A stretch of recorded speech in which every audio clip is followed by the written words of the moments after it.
Welcome to Aaradhya smart study channel. Trigonometric రేషియోలో exercise 11.3లో మనము థర్డ్ ప్రాబ్లం చూద్దాం. If tan 2a equal to cot a minus 18 degrees ఇచ్చారు.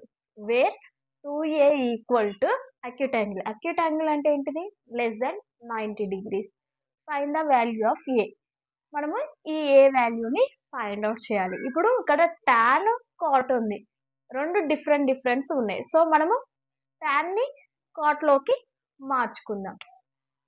దానికి మనకు ఏంటిది గివెన్ ప్రాబ్లం ఏంటిది? మనకి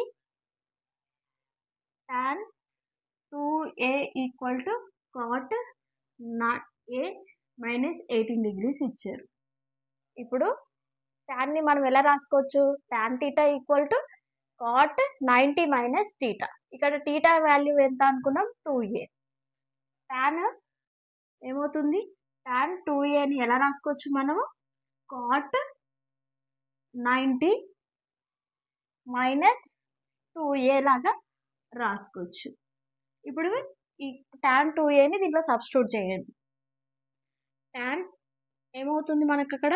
cot 90 మైనస్ 2a వస్తుంది. దాని equal to cot a minus 18 degrees. ఇప్పుడు ఇక్కడ cot కి క్యాన్సల్ అయిపోతుంది. మిగిలేది ఏంటి? 90 డిగ్రీస్ మైనస్ 2a, ఇక్కడ a మైనస్ 18 డిగ్రీస్. 90 మైనస్ 18 ఏమవుతుంది? ఇక్కడ మనకి 90 డిగ్రీస్, ఇది ఇటు వెళ్తే ఏమవుతుంది? ప్లస్ 18, ఇది మైనస్ a ఉన్నది అక్కడ వెళ్తే 3a ప్లస్ a. ఇప్పుడు ఇది ఏమవుతుంది?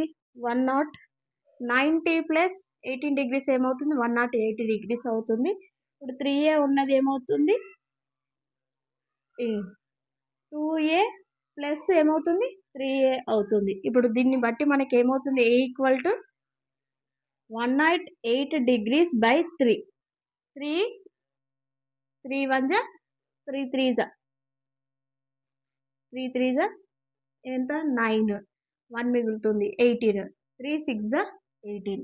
అంటే మనకి a ఈక్వల్ టు ఎంత వచ్చేసింది? మనకి ఇక్కడ a ఈక్వల్ టు 36 వచ్చేసింది. మనకు ఫైండ్ అవుట్ చేయమన్నది ఏనే కాబట్టి a equal to 36 degrees. Thank you. For more videos like, share and subscribe my channel.